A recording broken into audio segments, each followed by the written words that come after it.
नमस्कार, मी Poonam. News अनकटच्या Pune connect या बातमीपत्रात तुमचं मनपूर्वक स्वागत करते. पाहूयात पुण्यातील काही महत्त्वाच्या घडामोडी. बारामती शरद पवार यांना भारत पाकिस्तान तणावावर आंतरराष्ट्रीय पातळीवरून होणाऱ्या अपील बद्दल विचारण्यात आलं. यावर शरद पवार यांनी म्हटलंय की बोलायचं नसतं तर डायरेक्ट ऍक्शन घ्यायची असते, अशी प्रतिक्रिया शरद पवार यांनी दिली आहे. सध्या भारत आणि पाकिस्तान मधील तणाव शिगेला पोहोचलाय, तर भारताने ऑपरेशन सिंदूर सारख्या कारवायातून पाकिस्तानला ठोस प्रत्युत्तर दिले आणि या कठीण काळात केंद्र सरकारला पूर्ण पाठिंबा असल्याची ग्वाही दिल्याचंही त्यांनी ट्विटद्वारे स्पष्ट केलंय. राष्ट्रवादी काँग्रेस शरद पवार गटातील काही आमदार अजित पवारांच्या राष्ट्रवादीत काँग्रेसमध्ये जाणार असल्याची चर्चा सध्या सुरू आहेत. तसेच पवार कुटुंब एकत्र येणार असल्याचे देखील चर्चा महाराष्ट्राच्या राजकीय वर्तुळात सुरू आहेत. यावर आमदार रोहित पवार यांनी म्हटलंय की शरद पवार साहेबांनी आम्हाला कुठल्याही सूचना दिल्या नाहीयेत, तसेच कुठलाही निर्णय घेण्यात आला नाहीये, तर पक्षाकडून बैठकही घेण्यात आली नाही. यामुळे सोशल मीडियावर सुरू असलेली चर्चा ही केवळ चर्चाच आहे, असं रोहित पवार यांनी म्हटलंय.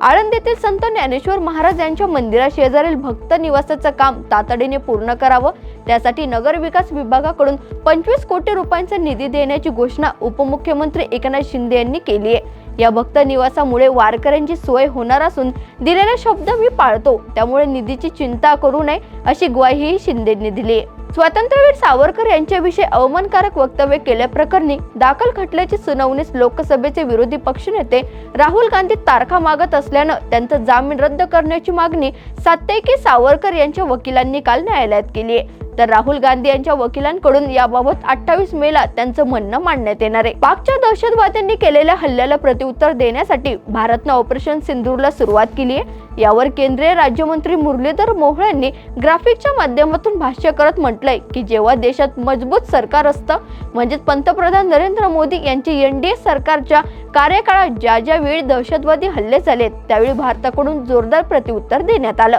मात्र काँग्रेसचे सरकार असताना असं काहीच झालं नाही, असं केंद्रीय राज्यमंत्री मुरलीधर मोहोळ यांनी सांगितलंय. पावसाळ्यापूर्वी कामासाठी पावसाळी गटारे, ड्रेनेज लाईन स्वच्छ करून काढण्यात आलेला राडारोडा आणि गाळ काल पुणे शहरात अचानक पडलेल्या पावसामुळे पुन्हा गटारातच गेल्याचं समोर आलंय. काम झाल्यानंतर काढलेला गाळ संबंधित ठेकेदाराने त्वरित न उचलल्यानं आणि महापालिका प्रशासनाच्या दुर्लक्षामुळे चेंबरच्या कडेला काढून ठेवलेला गाळ चेंबरमध्येच गेलाय. दरम्यान या कामाचे कोणते बिल संबंधित ठेकेदारांना देणार नाही, असं महापालिका आयुक्त डॉक्टर राजेंद्र भोसले यांनी सांगितलंय. पिंपरी शहरातील 2041 पर्यंतची लोकसंख्या गृहीत धरून पिंपरी चिंचवड महापालिकेने नवीन विकास आराखडा तयार केलाय. हा आराखडा हरकती सूचनांसाठी पुढील आठवड्यात प्रसिद्ध केला जाणार आहे, तर त्यावर सुनावणी होऊन आराखडा अंतिम करण्यासाठी 4 महिन्यांचा कालावधी लागणार आहे.